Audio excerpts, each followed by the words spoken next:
Romeo, come forth. Come forth, thou fearful man. Affliction is enamoured of thy parts, and thou art wedded to calamity. Father, what news? What is the prince's doom?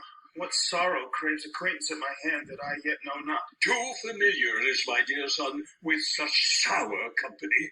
I bring thee tidings of the prince's doom. What less than doomsday is the prince's doom? A gentler judgment banished from his lips, not body's death, but body's banishment. Banishment? Be merciful, say death. For exile hath more terror in his look, much more than death. Do not say banishment. Hence from Verona art thou banished. Be patient, for the world is broad and wide. There is no world without Verona walls, but purgatory, tortured, hell itself. Hence banished is banished from the world, and the world's exile is death. Then banishment is death misturned. Calling death banishment, thou cuts my head off with a golden axe, and smilest upon the stroke that murders me. O deadly sin! O rude unthankfulness! Thy fault our law calls death, but the kind prince, taking thy part, hath rushed aside the law, and turned that black word death to banishment. This is dear mercy, and thou seest it not. 'Tis torture, not mercy. Heaven is here, where Juliet lives. And every cat and dog and little mouse, every unworthy thing, live here in heaven, and may look on her. But Romeo may not. More validity, more honorable state, more courtship lives in carrion flies than Romeo. They may seize on the white wonder of dear Juliet's hand, and steal immortal blessing from her lips, who, even in pure and vestal modesty, still blushes, thinking their own kiss is sin. But Romeo may not. He is banished. This may flies do, when I from this must fly. They are free men, but I am banished. And sayest thou yet that exile is not death? Hadst thou no poison mixed, no sharp ground knife, no sudden mean of death, though ne'er so mean, but banished to kill me? Banished? Oh, friar, that damned use the word in hell. Howling attends it.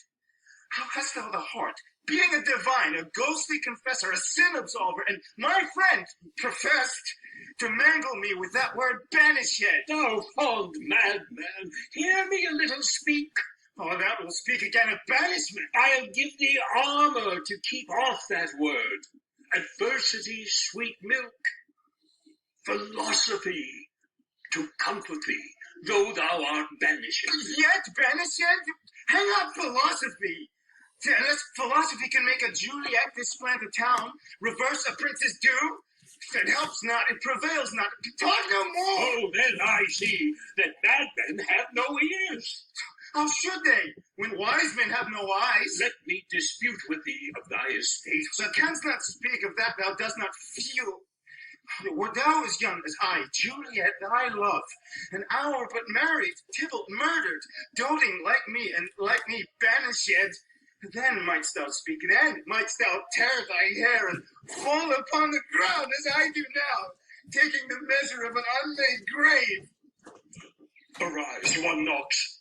Good Romeo, hide thyself. Oh, not I, unless from the breath of heart-sick groans, mist-like enfold me from the search of eyes. Hark, how they knock. Who's there? Romeo, arise. Oh. Thou wilt be taken. Stay a while. Stand up. Run to my study. By and by. God's will, what simpleness is this? I come. Who knocks so hard? Whence come you? What is your will? Let me come in and you shall know my errand. I come from Lady Juliet. Welcome then. Oh, holy friar, oh, tell me, holy friar, where is my lady's lord? Where's Romeo? There on the ground, with his own tears made drunk. Oh, he is even in my mistress' case, just in her case. Oh, woeful sympathy, piteous predicament. Even so lies she, blubbering and weeping and blubbering. Stand up, stand and you be a man, for Juliet's sake, for her sake. Rise and stand. Why should you fall into so deep an O? Nurse. Sir. Well, death's the end of all. Speak of Juliet. How is it with her? Does not she think me an old murderer? Now I have stained the childhood of our joy with blood removed but little from her own. Where is she? How doth she? What says my concealed lady to our cancelled love? Oh, she says nothing, sir, but weeps, and now falls on her bed, and then starts up, and Tybalt calls, and then on Romeo cries, and then down falls again. As if that name shot from the deadly level of a gun did murder her. As that name's cursed hand murdered her kinsman. Oh, tell me, friar, tell me, in what vile part of this anatomy doth my name lodge? Tell me, that I may sack the hateful mansions. Hold thy desperate hands. Art thou a man? Thy form cries out thou art, thy tears are womanish, thy wild acts denote the unreasonable fury of a beast. Unseemly woman in a seeming man, or ill-beseeming beast in seeming both. Thou hast amazed me. By my holy order, I thought thy disposition better tempered. Hast thou slain Tybalt? Wilt thou slay thyself? And slay thy lady that in thy life lives by doing damned hate upon thyself? Why railest thou on thy birth, the heaven and earth, since birth and heaven and earth all three do meet in thee at once, which thou at once wouldst lose? Fie, fie!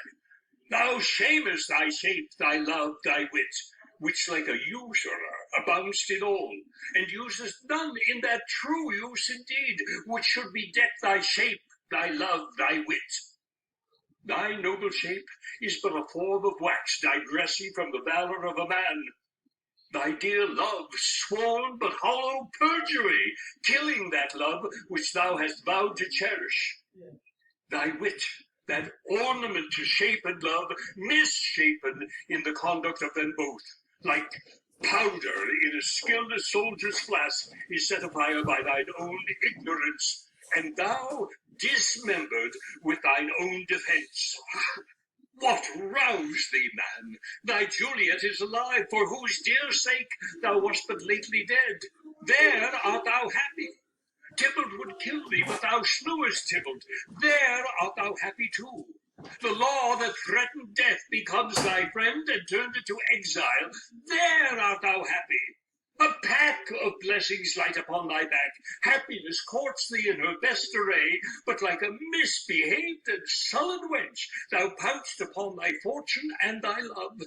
Take heed, for such die miserable. Go, get thee to thy love as was decreed, ascend her chamber, hence and comfort her. But look thou stay not till the watch be set, for then thou canst not pass to Mantua, where thou shalt live till we can find a time to blaze your marriage, reconcile your friends, beg pardon of the prince, and call thee back with 200,000 times more joy than thou wentst forth in lamentation. Go before, nurse. Commend me to thy lady, and bid her hasten all the house to bed, which heavy sorrow makes them apt unto.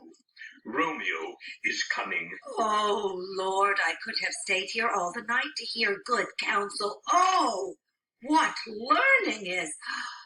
My lord, I'll tell my lady you will come. Do so, and bid my sweet prepare to chide. Here's a ring she bade me give you, sir. Hie you, make haste, for it grows very late.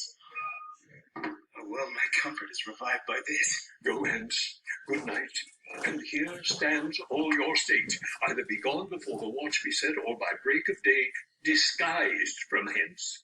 Sojourn in Mantua, I'll find out your man, and he shall signify from time to time every good hap to you that chances here. And give me thy hand, 'tis late, farewell. Good night. But that a joy past joy calls out on me, it were a grief so brief to part with thee. Farewell.